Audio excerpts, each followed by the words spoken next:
Wayfinder certainly had a rough start on launch, but regardless of its rough early period in its existence, it's now evolved into a surprisingly competent ARPG. I wouldn't say this is the most hardcore game, nor one that you're probably going to be playing for thousands of hours. But while the gameplay does last, it is definitely good fun, and a few of those MMO vestiges remain, giving the game a surprising amount of depth to its progression systems. Plus, later on, you can add mutators to your expeditions and hunts to spice up your endgame grind. Now that said, Wayfinder is an early access title, and there are definitely areas where it doesn't feel fully complete. But for the $25 asking price, so far I've felt like I've got my money's worth.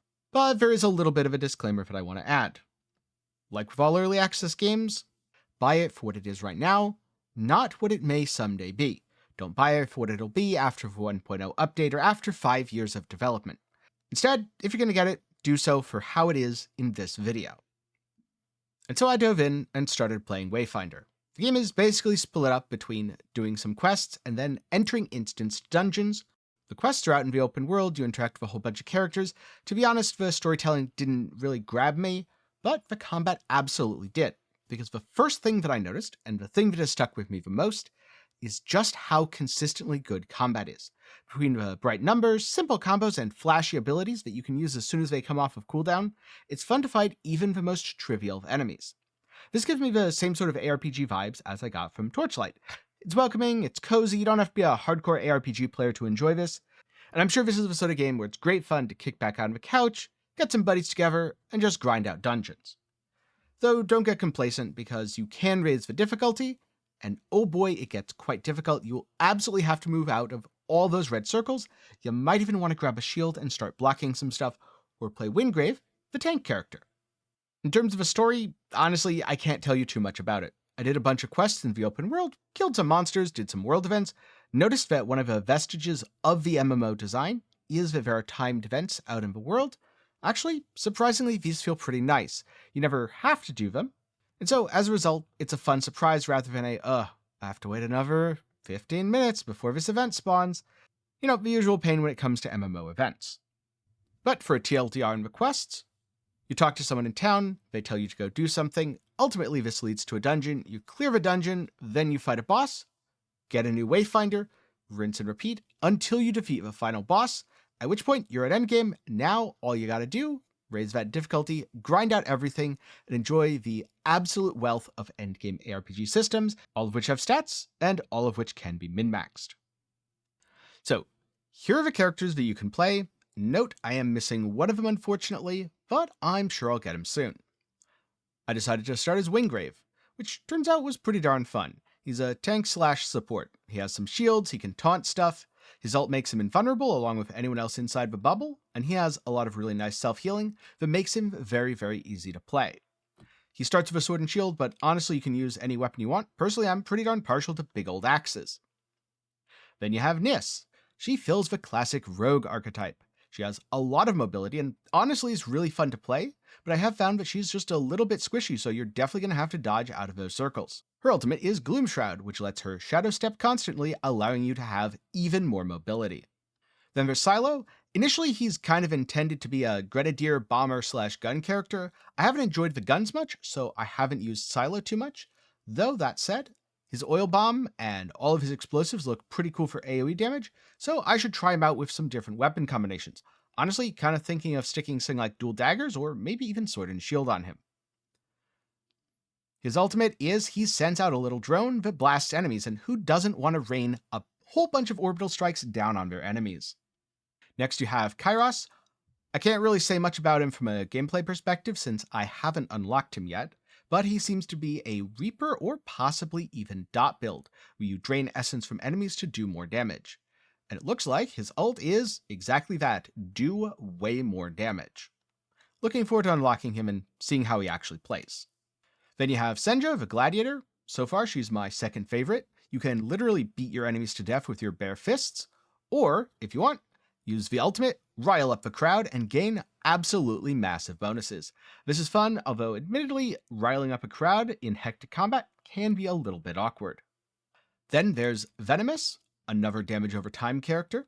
She's much more of a ranged player, though I've tended to stick to daggers on her. Again, just because I like really fast weapons to go with the damage over time, quickly finish off enemies that are at low health. Haven't played her too much, unlocked her recently, though Deep Breath is very fun and absolutely great on AoE. And then last up, Grendel, who is pretty much a berserker. He's the guy who's supposed to be wielding the big old two-handed axe. Again, like with Nis, I found him to be just a little bit squishy, though his damage is quite impressive and he can spin to win. His Berserk Fury, very fun. You explode in a rage, you deal a ton of damage and absolutely smash everything in front of you. Very good for dealing with bosses. Just do be careful if you have to dodge and avoid a bunch of red circles on the ground, you won't get good damage uptime. But so far I'm only about 15 hours into the game, so I very much look forward to playing more Wayfinders, getting their levels up, and once I have more experience, talking about some of these characters again. A huge part of the gameplay loop is the instance content, expeditions, and hunts. And now is a really good time to talk about and showcase the combat. So here's just a short clip. Leave this place at once. It's over for you.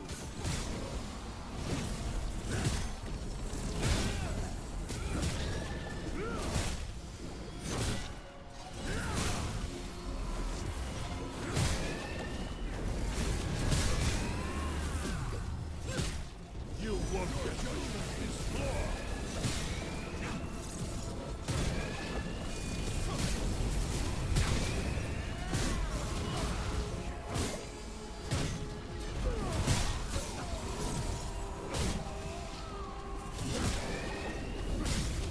The battle is won, but the war continues.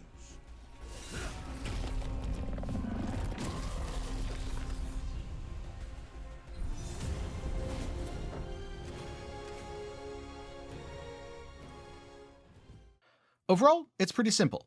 Most weapons have a light attack and a heavy attack, or if you're using a gun, you have the ability to shoot/reload, or bash enemies in melee, which is quite handy if you run out of ammo and the enemy has just a little bit more health left.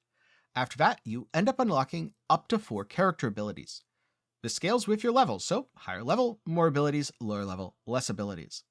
These tend to be both powerful and thematic, so on Windgrave, a lot of the abilities are defensive and have some sort of healing element. This makes him very forgiving and easy to play.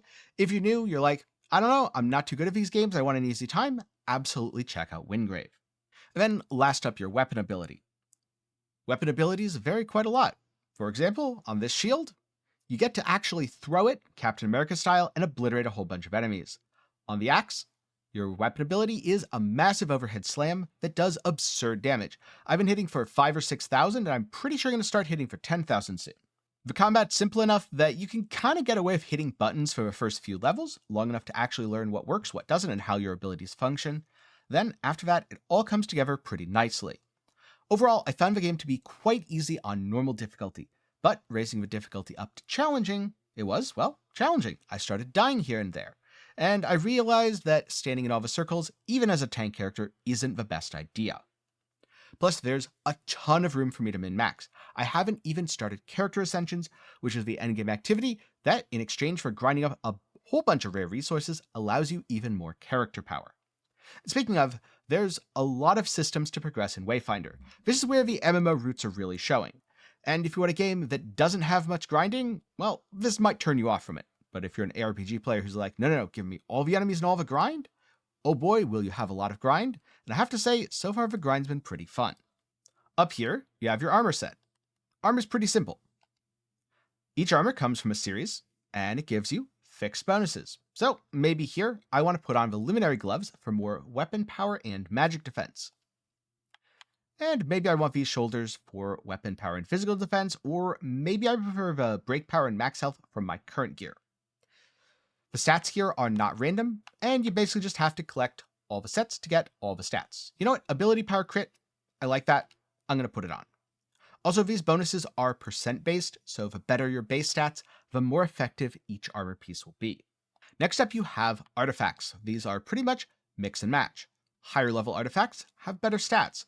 Also, using multiple different artifacts from a set will give you bonuses. So if you have Eyelids Cursed Copper, Silver, and Gold, you get a total of 10% crit power and max health. On the other hand, especially as you're leveling up and going through the story, it's sometimes better to just have the highest level things equipped, as those have more echo slots. Similarly, Your weapons, you have a whole bunch of options. Higher level stuff equals better stats and more echo slots, also higher echo capacity. Echoes are very much the affixes on your gear from a more traditional ARPG, and it's what you use to make a custom build. So for example here, the Slicer and Dicer, it has 4 total slots, 2 defensive, 1 offensive, and 1 special. Let's just put that on for example. Now here in the Echo menu, you can see all of the equipped Echoes. These are basically monsters, and each one gives different stats.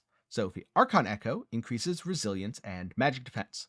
I'll be honest, I haven't paid enough attention to know what resilience does, but magic defense reduces non-physical damage. That said, maybe I don't want the Archon Echo. Maybe I think my magic defense is already fine, but I need more physical defense. Then maybe I want something like a Brood Hunter Echo. I'll equip that right now.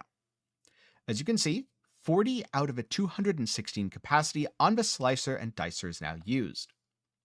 Then, I also can't equip another Brood Hunter Echo, I'll have to equip one of the different ones. In this case, let's just go with something else, like Thunderer Echo, even more Phys Defense and some max health.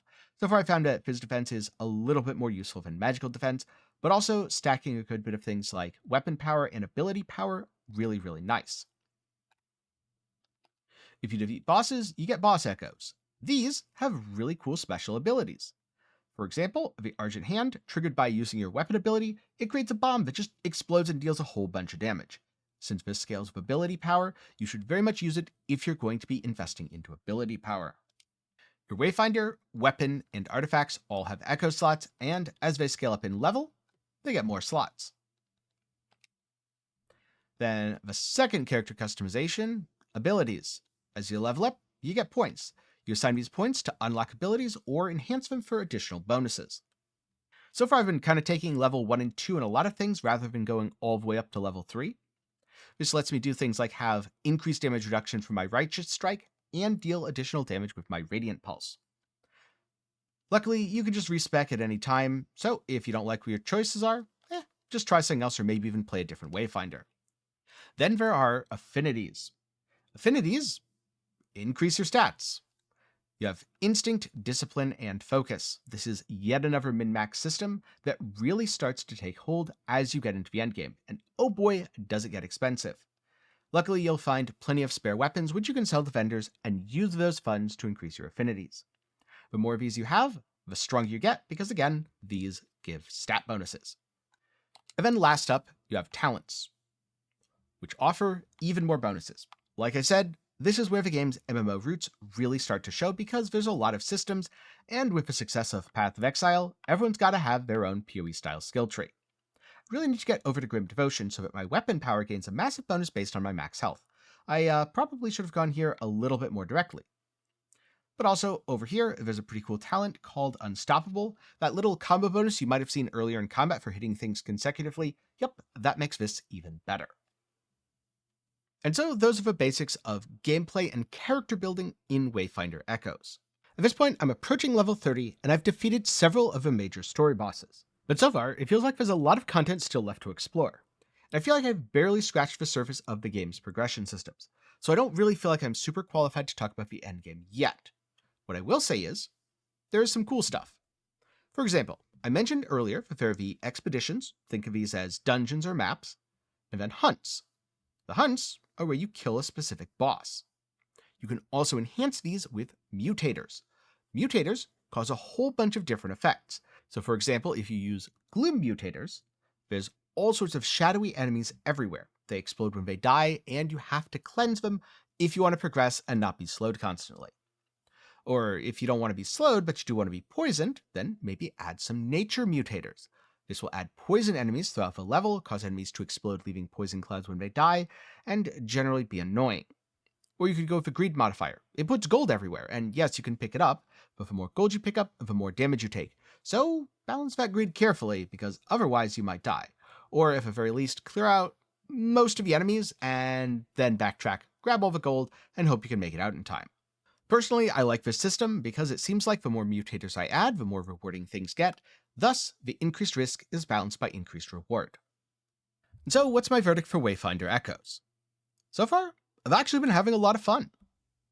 And I'm definitely going to keep playing. I don't know if I'll get to the point where I'm blasting the endgame with all the characters. I'm definitely going to max out Wingrave, see how that goes, and see how I feel about the Ascension grind. From what I've heard, it can be pretty brutal. Though, if you're going to be playing this for a very long time, I guess a pretty brutal grind is exactly what you're going to sign up for. With that said, so far I've never felt like not being ascended or not having perfect echoes or not having perfect gear has really held me back. I'm sure if I kept cranking the difficulty, went to heroic instead of challenging, then maybe that would happen. But most of the time, when I've hit a wall, so far I've been able to solve it by swapping to a different weapon, changing up how I played, or using different echoes. If I'm struggling for damage, well, maybe I get some crit echoes, or raise my weapon power. On the other hand, if I'm struggling defensively, so far I've found the general solution is get more health and get more phys defense, with magic defense not being as important, at least from my experience. And even in early access, it definitely feels like there's a lot to do and a lot to grind. You can get rid of all of your duplicate echoes, merge them, and make super echoes with better stats. Or you can get higher level artifacts, either by crafting them, finding them out in the world, possibly even buying them from a vendor, enhance those up. You can ascend weapons, ascend Wayfinders, play all sorts of different characters, and combine mutators for even more bonuses and even crazier runs. Plus, if you have some friends who play, you can also team up with them and do that, though that's something that I haven't done thus far. I might in the future. Which is to say, especially for a game in early access, Wayfinder has a lot going on. That said, there aren't that many dungeons, there aren't that many maps, and there aren't that many weapons or enemy types. So, the question is, on those longer grinds, especially for Ascension, will it get repetitive? And honestly, I can't answer that right now. I've only played the game for about 15 hours. What I can say is, I've enjoyed things so far, so to find out if it gets repetitive for me later, get subscribed, maybe leave a like while you're down there. And for now, if you want to see my thoughts on the whole situation around Wayfinder, what happened to Airship Syndicate, well, I have a video on that. I'll link it up in the card and down below. You can watch it after this. How do you feel about grinds in ARPGs? Do you like starting a game and feeling like, wow, there's so much to do here, so much to grind, I'll never actually have a fully maxed out character? Or do you like starting a game, and especially if it's not a live service, go, alright, I know this is the amount of time it's going to take for me to get everything, and that's exactly what I want. Personally, I do tend to prefer the sort of games where I can get that closure of ticking off every box, but sometimes a game with an infinite grind is nice, especially if it doesn't pressure me or make me feel bad for not immediately grinding everything. But I'd also like to hear some of your thoughts down in the comments below.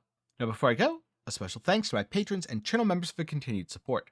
For as low as $1 a month, you can help make videos just like this one possible. Link to support is down below. And a big thanks to everyone who watched to the end. I'm glad you've enjoyed my video on Wayfinder Echoes, and I'm thinking of making a few others, possibly a guide explaining all these progression systems since there are so many of them that I could barely keep track myself. I guess I'll have to learn them all thoroughly first, and maybe a couple others with just whatever build I settle for on Wingrave, or possibly even a tier list of different weapons based on my personal experiences just for fun. So with that, I'm glad you enjoyed the video, and I'll see you in the next one.